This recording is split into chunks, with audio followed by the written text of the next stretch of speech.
last year was a interesting year for you as a pitcher, and I'm curious, what did you kind of take away from that process, and what are you putting towards this year? Yeah, I think the biggest thing is just kind of taking it pitch by pitch, kind of slowing the game down. Last year I had a few outings here and there that didn't go my way, of course, but it was more just kind of getting sped up a little bit, too much in the moment. So just kind of letting the game go slow and just having fun playing. It's just more simplifying the approach on the mound for you, I think, for this year than compared to last year, in terms of being more comfortable out there in each of your outings. I mean, yeah, it's just kind of going back to how I always played in high school, growing up and stuff. It's just you're going out there to have fun. You're playing a sport, and even though it's technically my job, but I still love the sport and love playing, and I want to be out there having fun and not make it feel like it's a job or something. So yeah, just simplifying it in that way and kind of just taking it pitch by pitch. Starting the year, last day coming out of a pen, just what were sort of the lessons from that do you learn that kind of prepares you for anything, I guess?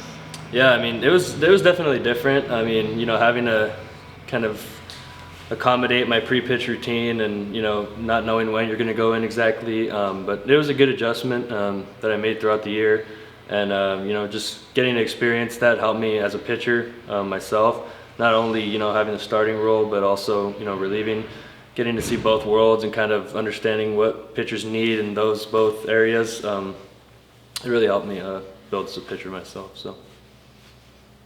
You tooling with anything in the arsenal right now, or same deal? Well, I was throwing a curveball last year. I think we're going to scratch that for now. We've made some big strides with the slider recently, so we'll probably just roll with fastball, change up slider right now, and a little further down the line might add a cutter as well. But for now, it's just going to be those three. What were you tooling with the slider? Nothing really different. Well, I had kind of I took 3 months off during the fall, so kind of just throwing it again. It came back better. I didn't really make any dramatic changes in the pitch, but yeah, it's been working really well right now.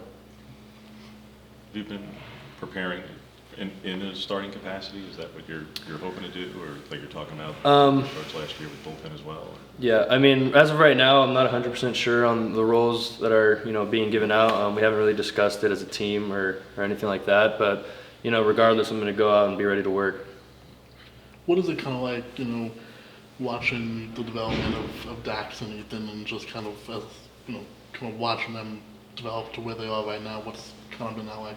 Yeah, I mean, they've both been putting in a ton of work. I mean, working out with them every week and getting to see them off the mound just as recent with the lives and stuff, getting to see that competitive nature come back out. It's really good to see. But yeah, no, seeing these two, I know they really hone in on their craft and really care about pitching well for the Beavs. So how much does that push you if you are kind of taking up one of those starter spots and you're watching them, and how much does that kind of push you and motivate you, I guess? Yeah, I mean, we all kind of build off each other. The big thing we kind of say here is the pitcher should bring all the energy and supply it for the rest of the guys. So like if you strike out 3 hitters in the inning, the hitters are going to be hyped up to go get some runs in. And it's kind of how we feed off each other and win games that way. Anything else? Thanks, Eric.